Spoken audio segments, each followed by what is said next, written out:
What's up everyone, my name is Itssbbz, and I don't know about you guys, but I am just so sick of this anti-consumer behavior that we're seeing from the big companies in the gaming industry right now. So in today's video, there's actually two companies that I'm going to talk about that are perfect examples of this anti-consumer behavior, but they are not alone in this. There are so many of the big companies that are exhibiting this behavior, and it's not okay. We need to put a stop to this, and the way we do it is to stop buying their games. But I digress. Let's get into the topic of today. So Battlefield 5 is the perfect example of this behavior.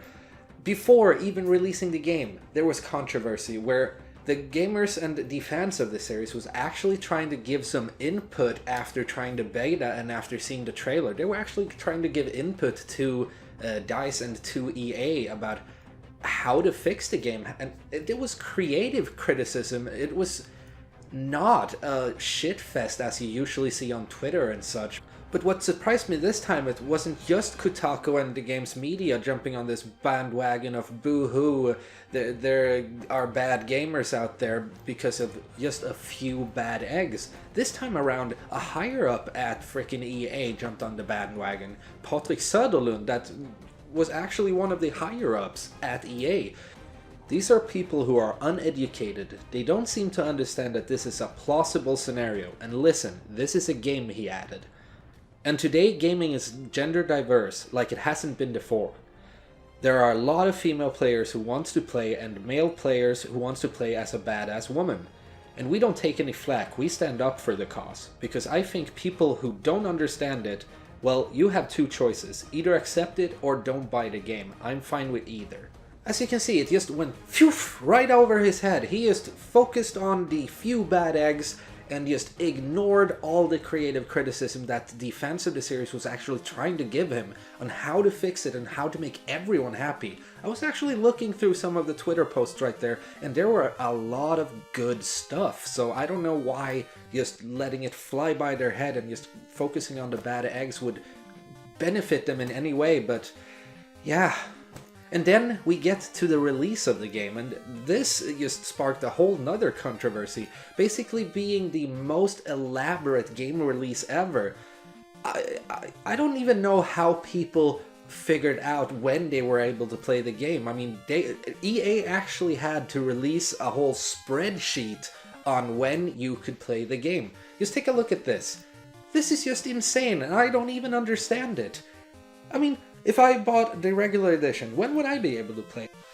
No, I'm not even gonna bother with that whole thing. That is just insane, and it's not okay. And like, all of this was not enough. After release, just after a couple of weeks, they just have huge price cuts and offering no kind of refund to the players who actually jumped on early, paying $60 for this thing. $60 is a lot of money. That's not money that I have to throw around, and if I bought this, I would be genuinely pissed off when someone else gets it for half off a couple of weeks later. But you know, what do I know? I mean, I've just been working in game retail for 10 years, and I actually listen to my customers.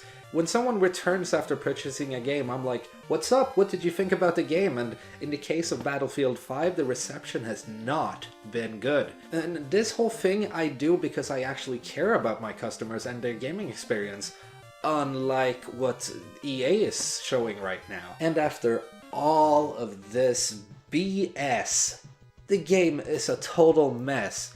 The early adopters basically ended up paying $60 for a beta. $60 to be a beta tester, and this is not okay. This is something we're seeing from more and more companies. EA is not alone on this crime. Take a look at Bethesda, for example. The whole Fallout 76 situation is just a catastrophe, and just like always, they try to hide behind controversy, trying to hide behind the controversy of the whole canvas bag. Now, for those who don't know about it, the canvas bag that was included in the collector's edition was subpar to what they actually promised us. But they fixed that whole situation by actually promising the players that want one that they will actually get one, but that whole thing sparked another controversy where they actually doxed all of the players that wanted to get the real bag. So the companies right now, they just can't seem to do anything right. And I mean, most of it is pretty unlucky, but like the doxing, but still, they need to shape up on these whole situations. This is so anti-consumeristic that it's insane.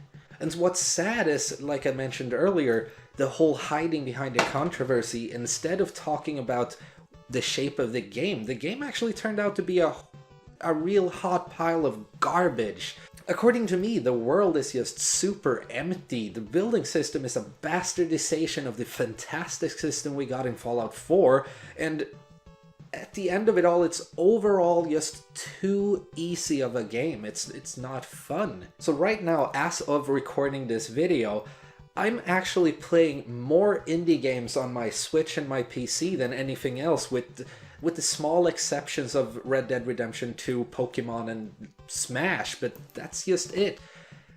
It's not good with the AAA titles right now. And at the end of it all, the early adopters, the people who are super hyped about the game, just end up being a $60 beta tester. I just wish that the games companies would stop politicizing every single game out there and would stop heading in this anti-consumer direction that they've been heading in the last couple of months. I don't want to make rant videos, I want to make ramble videos, because those are much happier. But at the end of the day, I'm just happy that the reason I got the Fallout 76 Collector's Edition was not for the game, it was for the helmet. So I'm actually pretty happy about that one. The helmet is freaking awesome, and I just love goofing around in it. But all of this is just my opinion, and there's a lot of opinions out there, and I would actually like to know your opinion on this whole matter. Am I crazy for actually celebrating that the Battlefield fans are finally voting with their wallets and, if you take a look at the numbers, not buying this game? Or is there actually a nugget of truth in me blowing off steam on this whole anti-consumer behavior that we're seeing from the bigger game companies out there?